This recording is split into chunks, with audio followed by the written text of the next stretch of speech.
Welcome to my vlog. ಇವತ್ತಿನ vlog ತಂಬ್ಲೈ ನಾವು ನೋಡೇ ಬಿಟ್ಟಿರಿ. ಇವತ್ತು ನಮ್ಮ ಅಗಸ್ತಾಗ 9 ಮಂತ್ಸ್ ಕಂಪ್ಲೀಟ್ ಆಗ್ಯಾವು. ಸೊ ಹಂಗಾಗಿ ನಾವು ಒಂದು 9 ಮಂತ್ಸ್ ಸೆಲೆಬ್ರೇಟ್ ಮಾಡತ್ತೀವಿ. ಡಿಸೈನ್ ಮಾಡಿ ನೋಡ್ರಿ, ಬೆಳಗ್ಗೆ ಎದ್ದು ನಾನು ಉಳ್ಳಾಗಡ್ಡಿ ಕಟ್ ಮಾಡತ್ತಿದ್ನಿ. ಯಾಕಂದ್ರೆ ಉಪ್ಪಿಟ್ಟು ಮಾಡ್ಬೇಕಂತೆ. ಉಳ್ಳಾಗಡ್ಡಿ ಬಟಾಟಿ ಎಲ್ಲ ಹೆಂಚಿನ್ರಿ. ಆಮೇಲೆ ಮತ್ತು ಸ್ವಲ್ಪ ಕೊತ್ತಂಬರಿ ಹೆಂಚ್ಕೊಂಡ್ರಿ. ಇದು ನೋಡ್ರಿ ರಾಗಿ ಫುಡ್ ರೀ, ನನ್ನ ಬೇಬಿಗೆ ಹಾಕಕ್ಕ. ನೋಡ್ರಿ ಕೊತ್ತಂಬರಿ ಸ್ವಲ್ಪ ಹೆಂಚ್ಕೊಳತ್ತೇನಿ. ಕೊತ್ತಂಬರಿ ಹೆಂಚ್ಕೋಬೇಕಂತ ಹೇಳಿ ಹೆಂಚ್ಕೊಳತ್ತಿದ್ದೀನಿ ರೀ. ಅದನ್ನು ತೊಳೆದು ಸ್ವಚ್ಛಗೆ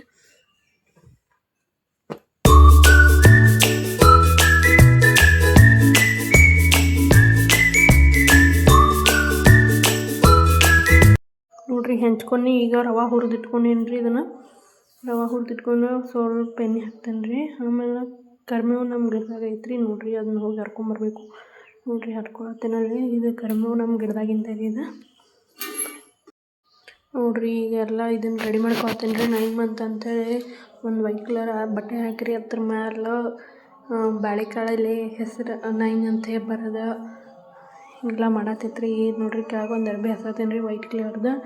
ಹಾಸ್ಕೊಂಡು ಅದ್ರ ಮೇಲೆಲ್ಲ ಗ್ಯಾಸಿನ ಸ್ಟ್ಯಾಂಡ್ಗಳು ತಂದಿಟ್ಟೀನಿ ರೀ. ಗ್ಯಾಸ್ ಸ್ಟ್ಯಾಂಡ್ ಇಟ್ಟು 1-2 ಬೋಗುಣಿ ಇಟ್ಟೀನಿ ರೀ. ಮತ್ತು ಹಂಗೆ ಚಮಚಗಳನ್ನು ಜೋಡ್ಸೀನಿ ರೀ.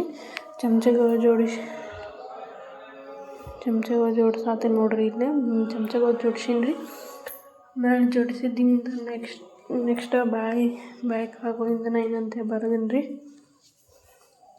ಇನ್ನು ಮಾಡೋದ್ರಾಗ ಒಂಥರ ಖುಷಿ ಐತ್ರಿ. ಯಾಕಂದರೆ ನಾಳೆ ಮಕ್ಕಳು ನೋಡಿದಾಗ ಎಷ್ಟು ಖುಷಿ ಪಡ್ತಾವೆ ಅಂದ್ರೆ ರೀ, ನಾ ಹಿಂಗಿದ್ನಿ ಹಂಗಿದ್ನಿ ಅಂತೇಳಿ ಖುಷಿ ಪಡ್ತಾವೆ ರೀ. ಸೊ ಹಂಗಾಗಿ ಇದನ್ನು ಮಾಡೋದು ರೀ, ಅಷ್ಟೇ ರೀ. ನೋಡಿರಿ ಫೈನಲಿ ರೆಡಿ ಮಾಡಿದಾಗ ಹಿಂಗೆ ಕಾಣಿತ್ತು ರೀ. ಇದು ನೋಡಿರಿ